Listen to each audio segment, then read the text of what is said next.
بسم الله الرحمن الرحيم. taariikhda carabta ayaa waxay qortaa in muddo 200 sano ka hor laga joogo ay maamulka ka jiray Soomaaliya ay u diri jirtay mucaawano iyo tabarucaad aad u fara badan dhulalka khaliijka ee maanta loo yaqaano Sacuudiya, Qatar, Imaaraadka, Bahrain, Kuwait. dhulalkaasoo waagaas ay soo wajaheen abaaro aad u qoto dheer oo ay dad badan dhibaatooyin ku gaareen. runtii Soomaaliya markii xaaladaas ku jirtay waxay qayb weyn ka ahayd ganacsigii weynaa ee loo yaqiinay Indian Ocean Trade Route oo yacni ganacsi aad u xowli weyn. waxaa kaloo jiray taranka xoolaha oo aad u fara badnaa iyo beeraha wax soo saarkoodii oo waddanka ka badnaa wuxuu waddanku u baahnaa markaas, taasoo awood u siisay inay walaan. runtii taariikhdu waxaa la yidhaahdaa waa isa soo celisaa. Soomaaliyana yacni sharaftaas iyo karaamadaas ay hore u lahaan jirtay waa soo ceshan kartaa, laakiin waa in qof walba oo Soomaali ah uu isbeddel la yimaadaa oo Ilaahay tala saartaa. haddii aan u soo laabto dhinaca ganacsiga ay Soomaalida sharafteedii oo aad ugu sharafta badnayd, ganacsiga sidiisaba waa gaashaanka gobonnimada. nabigeennana allahuma salli wasallim caleyh ganacsato wuu ahaa, wuuna ku dhiirigelin jiray dadka inay ganacsato noqdaan. tusaale ahaan markii uu Madiina soo galay nabigeenna allahuma salli wasallim caleyh, Madiino dagaal sokeeye ka soo kabsatay, dagaalkii labadii beelood ee Oos iyo Khasraj ka dhexeeyey. waxyaabaha ugu horreeyay uu sameeyey waxaa ka mid ahaa suuq ayuu u sameeyey. wuxuu yidhi suuqiina waa kana, cashuurna laydinkama rabo cashuur. maxaa yeelay waxaa jiri jiray suuq ay Yahuudda lahayd oo cashuur badan oo dadku curyaamisi jiray iyo ribo badan. marka wax yar kadibna runtii Madiina dhaqaalaheedii aad ayay u soo kabsatay. ganacsato badan oo saxaabada ka mid ah ayaa ku soo baxay. taasna waxaan fikrad ka qaadan karnaa inay canshuurta noqoto cashuur oo kooban oo yar oo ay dadka awoodaan. maxaa yeelay haddii cashuurta ganacsatada lagu kordhiyo, ayagana waxay ku kordhinayaan sicirka dadkii danyarta ahaa ee Soomaaliyeed. marka runtii dadka danyarta ahaan ayagoo cabiraya xanuunkoodii waxay ku leeyihiin adoo harsan waaye cashuur ma ku soo hirgashay.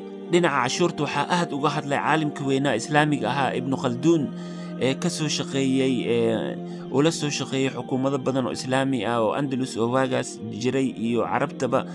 marka dhinaca cashuurta wuxuu yidhi cashuurta markay yar tahay dakhliga dawladda aad ayuu u kordhaa muddo gaaban, laakiin cashuurta markay badan tahay muddo gaaban gudahoodii dakhliga oo dawladda aad ayuu u yaraadaa. sidoo kale cashuurta markay badato waxaa bato uu yidhi kacdoonnadii iyo oo dawladda lagu curyaaminayay. marka fakirkiisa Ibnu Khalduun waxaa aad u cajibgeliyey ama qaatay madaxweynihii hore ee Maraykanka Ronald Reagan oo ku akhristay buuggiisa muqaddimada ahaa soo af Ingiriisi ah markuu kulliyadda dhiganayay. Ronald Reagan markuu madaxweynaha noqday, waxyaabihii ugu horreeyey uu sameeyey waxaa ka mid ahaa cashuurta cariga Maraykanka ayuu aad u dhimay.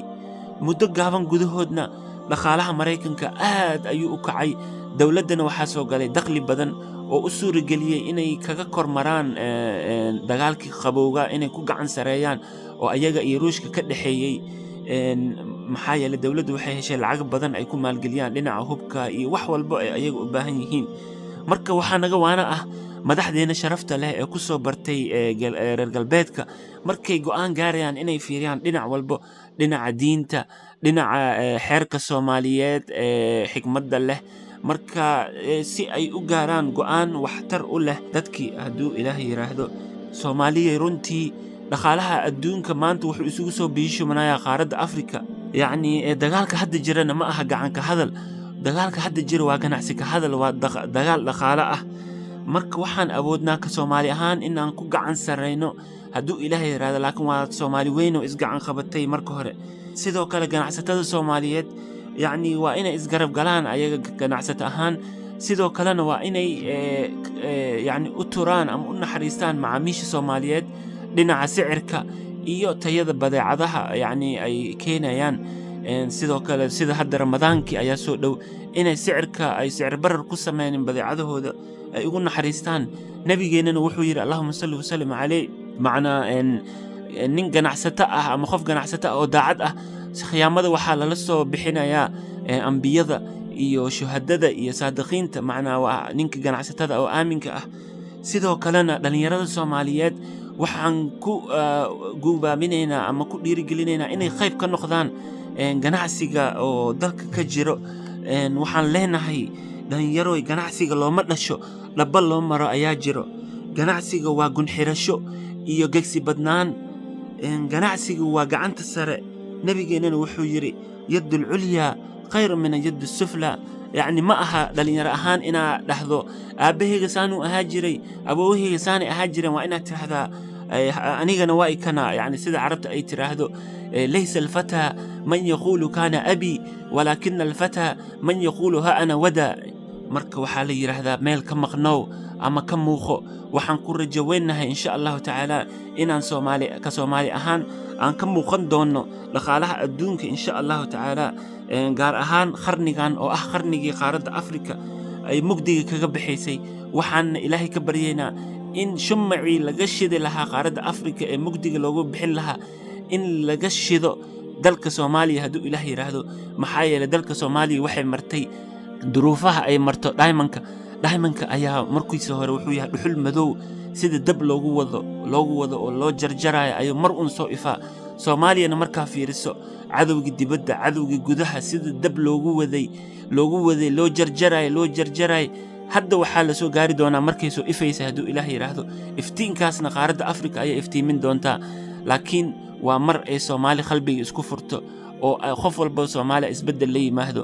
inna allaha la yughayyiru ma biqawmin hatta yughayyiru ma bi anfusihim. waxaan jeclahay inaad ka faa'iidaysateen.